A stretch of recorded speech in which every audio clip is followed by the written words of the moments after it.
en un mundo sumergido en la oscuridad, sin Dios, donde el pecado ha cautivado el entendimiento, donde muchos viven en tinieblas y la mentira se ha convertido en su realidad. La palabra de Dios trae a nuestras vidas luz y verdad.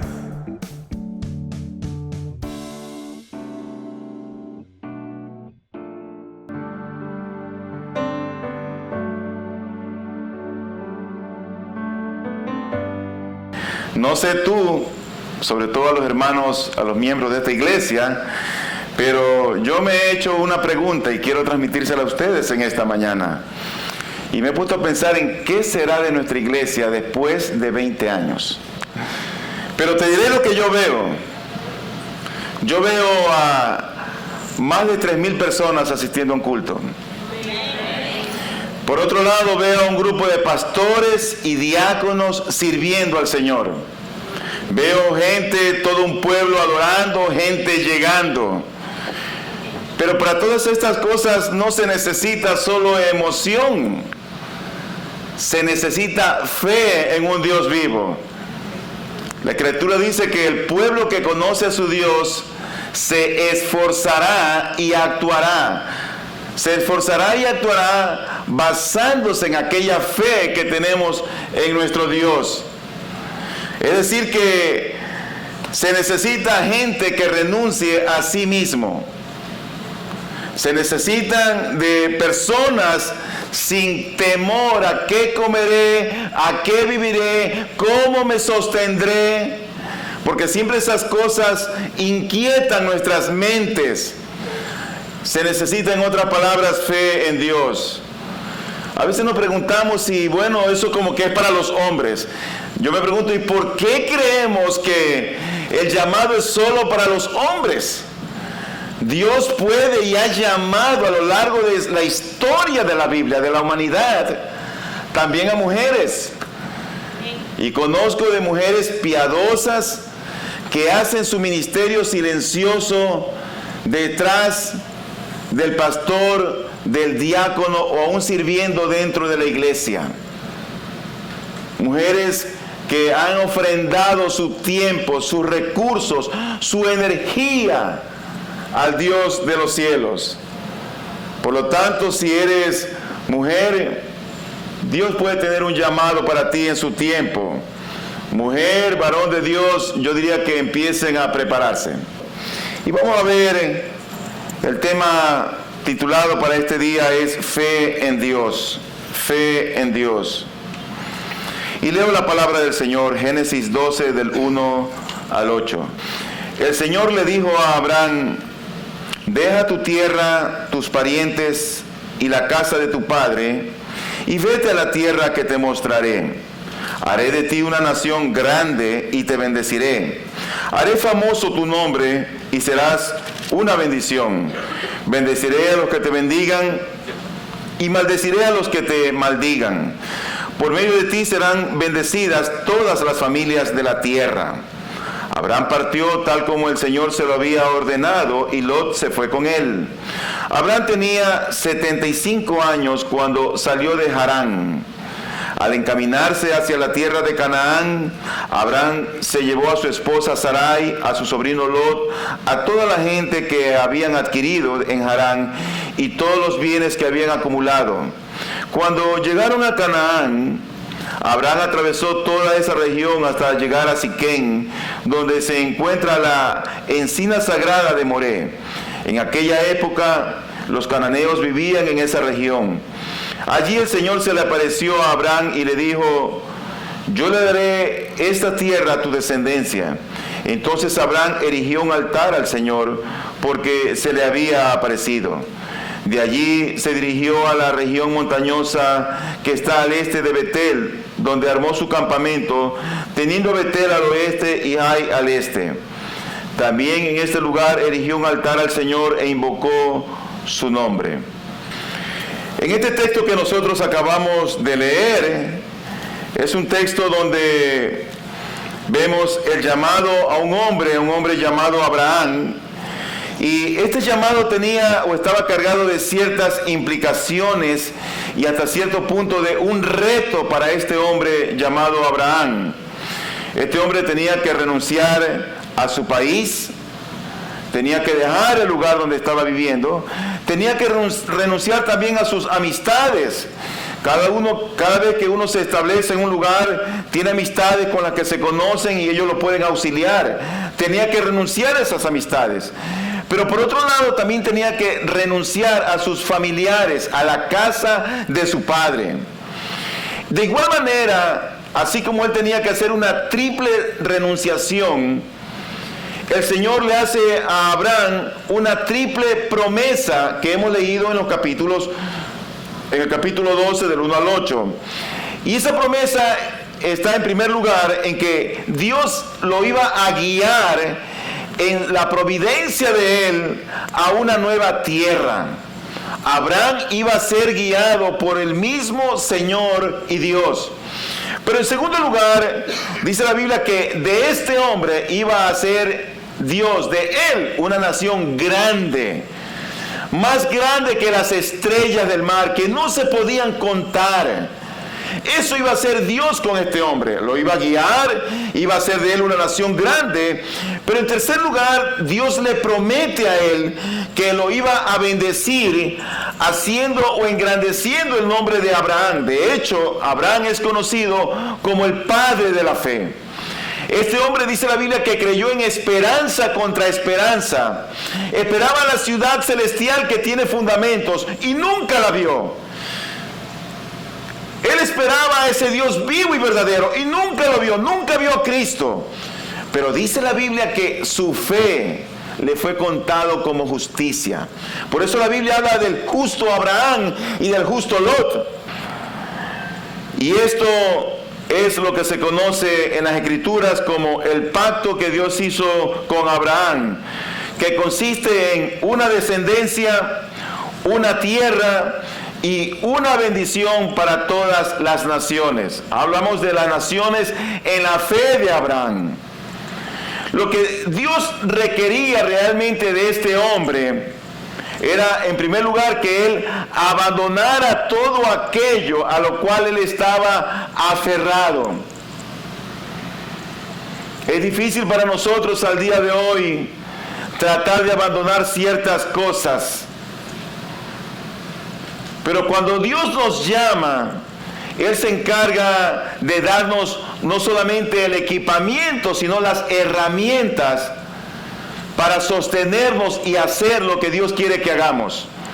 Somos realmente una herramienta, un instrumento útil en las manos del Señor. Por lo tanto, lo que Dios requería de Abraham era, en primer lugar, abandono. Pero en segundo lugar, Dios esperaba de él una renuncia a todas aquellas cosas que para él eran inherentes a él. Y asimismo, Dios esperaba de él que Abraham pudiera aceptar el reto a lo desconocido. Quiero basar mi sermón realmente en 4 puntos.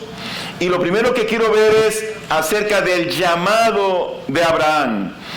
Y yo creo que Dios al día de hoy está llamando a hombres, jóvenes y mujeres al servicio de Él. ¿Qué podemos sacar nosotros como conclusiones de este llamado que Dios hace a los hombres? Bueno, en primer lugar, Dios no llama a personas inmaculadas o santas. A veces yo he oído ese comentario que la gente dice, no, es que yo no estoy preparado. Yo me pregunto, ¿qué tenía de bueno Abraham que Dios se fijó en él? ¿Qué tenía de bueno él? Nada. La Escritura nos dice en el libro de Josué, en el capítulo 24, versículo número 2, dice lo siguiente: y Josué dijo a todo el pueblo, así dice el Señor Dios de Israel, al otro lado del río habitaban antiguamente vuestros padres, es decir, Taré, padre de Abraham, y de Nacor, y oye esto, y servían a otros dioses. Esa era la clase de persona que era Abraham, un adorador de dioses ajenos. Pero a Dios le plació en su soberana gracia y voluntad llamar a este hombre idólatra y pecador y hacer de él un instrumento útil para su reino. El llamado del Señor siempre es irresistible. Siempre es irresistible. Cuando Dios nos llama, tú no te vas a escapar del llamado que Dios te hace. Dios te va a martillar tu conciencia, te va a hablar por mensajes, vas hasta soñar tal vez, vas a oír una conversación de alguien y Dios va a cumplir su propósito en ti. En el libro de Lucas, en el capítulo 5, versículo 27, dice la Biblia 27 y 28, después de esto Jesús salió y se fijó en un recaudador de impuestos llamado Leví. Tú sabes de quién está hablando aquí, ¿no? Leví es Mateo.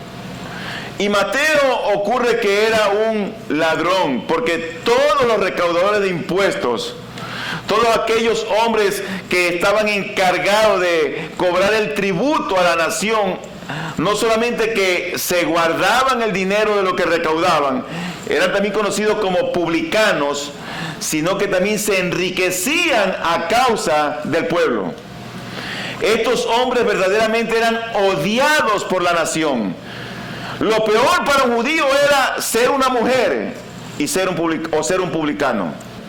Después de esto Jesús salió y se fijó en un recaudador de impuestos llamado Leví, sentado en la oficina de los tributos, y le dijo, sígueme. Y él, dejándolo todo, se levantó y le seguía. Así que mi tercer punto en cuanto al llamado de Dios es que el llamado de Dios tiene el propósito de apartarnos para bendecirnos, y siempre que Él te aparta para bendecirte, Dios tiene en mente un propósito. Nunca Él llama a alguien como, déjame ver qué hago con fulano y vamos a verlo. Si... No. Dios tiene un propósito en mente. Dice Hechos 13:2, mientras ayunaban y participaban en el culto al Señor, el Espíritu Santo dijo, apártenme ahora a Bernabé y a Saulo para el trabajo al que los he llamado. No había nada tal vez casual, circunstancial. Vamos a tener a Pablo y a Bernabé de backup, de respaldo por si acaso Pedro falle. Dios sabía lo que iba a hacer con Saulo y con Bernabé. En el libro del Éxodo, en el capítulo 3, versículo 10, el Señor hablándole a Moisés le dice, así que disponte a partir, voy a enviarte al faraón para que saques de Egipto a los israelitas, que son mi pueblo. Así que el llamado de Dios es para los pecadores, el llamado de Dios es irresistible, pero también el llamado de Dios siempre es con un propósito claro para el Señor. En segundo lugar, ese llamado que Dios hace a las personas tiene ciertas condiciones.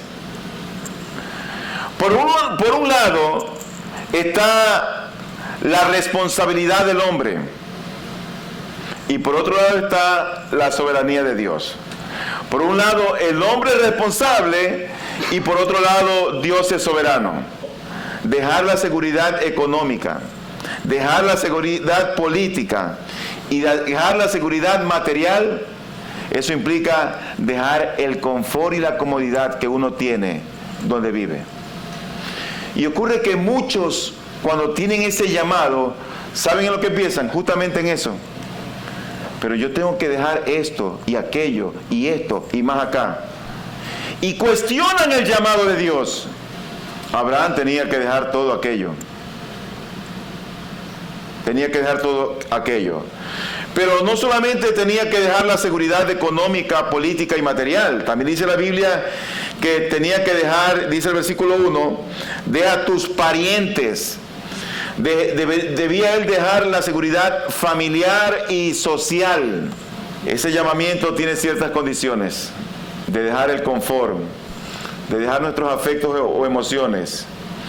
Pero cuando vamos hacia lo desconocido, a lo que todavía no está claro para nosotros, es aceptar el reto de Dios en fe. Aceptar ese reto de Dios en fe. Yo me pregunto, ¿en qué consiste la fe? Porque tú puedes decir, no, pastor, que yo tengo fe, espérese, yo tengo fe. Pero yo me pregunto, ¿en qué consiste la fe? Yo creo que sobre todo consiste en no cuestionar los designios de Dios. No cuestionarlos. A veces sabemos de memoria, ¿no? La fe viene por leer. O si no decimos, fe es la certeza de lo que se espera, la convicción de lo que no se ve. Y ya lo sabemos de memoria como un cliché. Pero en la práctica, ¿qué es la fe? Es no cuestionar los designios de Dios. Si tú tienes fe en el Señor, tú no vas a cuestionar los designios de Él, porque tú tienes confianza y fe en Él. Déjame ponerte un ejemplo. Imagina que tú tengas un grave problema, un gravísimo problema. Puede ser este de salud, puede ser este económico, puede ser este familiar, o cualquier problema grave. Y ocurre que tú dices, yo creo en Dios. Y empiezas a orar. Y sigues orando y ayunas y pides oración en la iglesia y hay cadena de oración. Y ocurre que al final de cuentas las cosas no salen como tú esperas. Se agrava tu problema de salud, de enfermedad, y te da cáncer. Se agrava tu problema familiar, no resuelves, tu hijo se va de la casa o te divorcias y se agrava la cosa. No salen las cosas como tú esperas. En Marcos 2, del 1 al 6, oye lo que dice aquí la Escritura. Dice, entró otra vez en Capernaum después de algunos días y se oyó que estaba en casa. E inmediatamente se juntaron muchos de manera que ya no cabían ni aún a la puerta y les predicaba la palabra. Entonces vinieron a él unos trayendo un paralítico que era cargado por 4. Y como no podían acercarse a él a causa de la multitud, descubrieron el techo de donde estaba y haciendo una abertura bajaron el lecho en que yacía el paralítico. Al ver Jesús la fe de ellos, dijo al paralítico, hijo, tus pecados te son perdonados. Estaban allí sentados algunos de los escribas, y oye esto, los cuales cavilaban en sus corazones. ¿Por qué habla este así? Blasfemias dice, ¿quién puede perdonar pecados si no solo Dios? Estos hombres vieron el milagro que Cristo hizo y empezaron a cuestionar y a dudar de quién era Él. No lo dijeron ni lo pregonaron, lo pensaron. La falta de fe empieza en nuestros pensamientos. Y el Señor que conoce nuestros corazones, oye lo que dice en el versículo siguiente, 8, y conociendo luego Jesús en su espíritu que cavilaban de esta manera dentro de sí mismos, les dijo, ¿por qué caviláis así en vuestros corazones? Es decir, ¿por qué piensan de esa manera? Eran hombres que habían visto el milagro, pero no creían. Así hay muchos al día de hoy.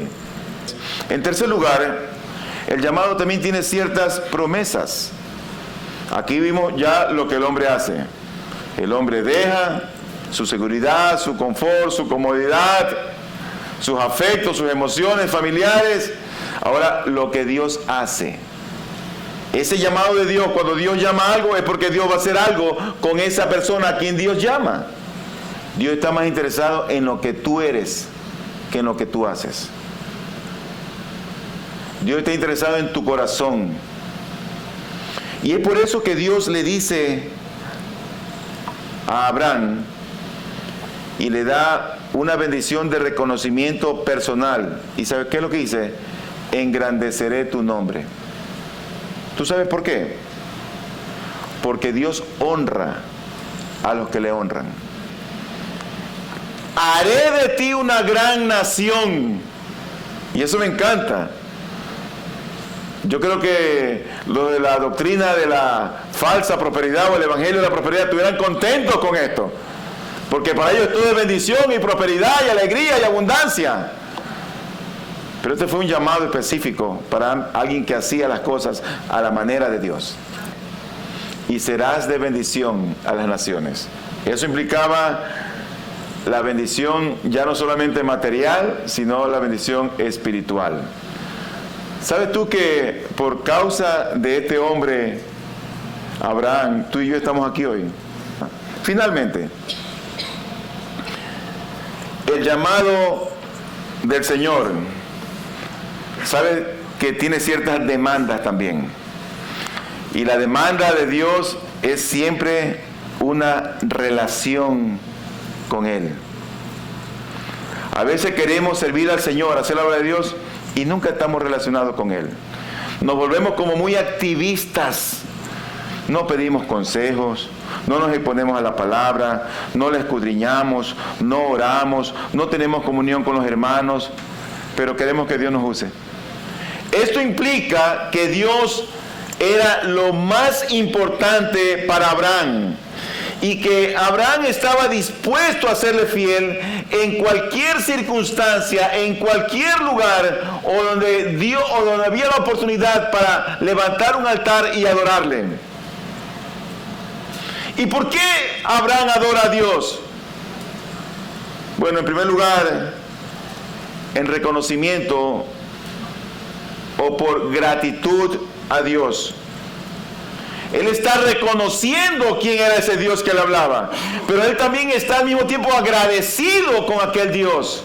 Adora a él en testimonio al Dios verdadero. Solamente para concluir, mira, el llamado de Abraham no hubiera podido ser posible si él no hubiera tenido fe en el Dios a quien lo llamaba. Ocurre que la fe es un don. La fe no es algo que está inherente en ti. Si tú eres cristiano, no eres cristiano porque tú has querido, sino porque Él te ha elegido. Si tú crees en Dios, tú crees en Dios no porque tú tienes el poder o la capacidad para creer, sino porque Dios te dio ese don y ha hecho que produzca en ti el querer como el hacer por su buena voluntad para que tú creas en Él. Como dice Pablo, ¿de qué te jactas? Todo lo tienes. Y si no lo tienes, ¿de qué te jactas?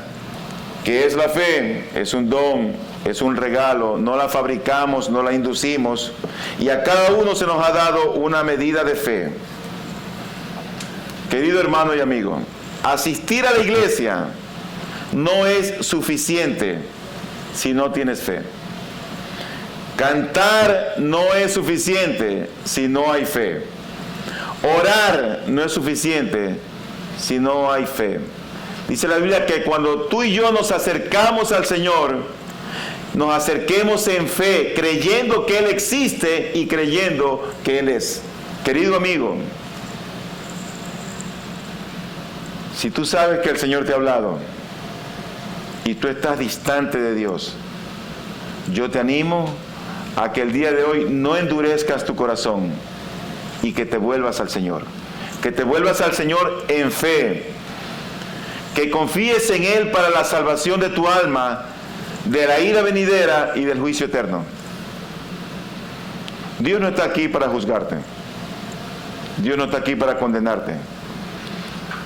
Dios está aquí para salvarte, para bendecirte. Si tú has oído hoy su voz, no endurezcas tu corazón. Por lo tanto, te animo a que reconozcas la manera de vivir que has tenido alejada de Dios. Esa manera de vivir que no ha sido en fe. Y vuélvete al Señor. Pero por otro lado, si tú eres un creyente y tal vez tienes el llamado de Dios y Dios te ha estado hablando por medio de este mensaje imperfecto. Ora a Dios que Dios perfeccione su palabra por su Santo Espíritu en tu corazón. Y que Él te traiga con cuerdas de amor. Luz y Verdad llega hasta usted gracias al compromiso y trabajo de personas e instituciones por la causa del Evangelio. Para obtener más información sobre nuestro ministerio y el trabajo que realizamos, ingrese a nuestra página web www.ibpg.es. Deseamos que este mensaje de la palabra de Dios traiga a su vida luz y verdad.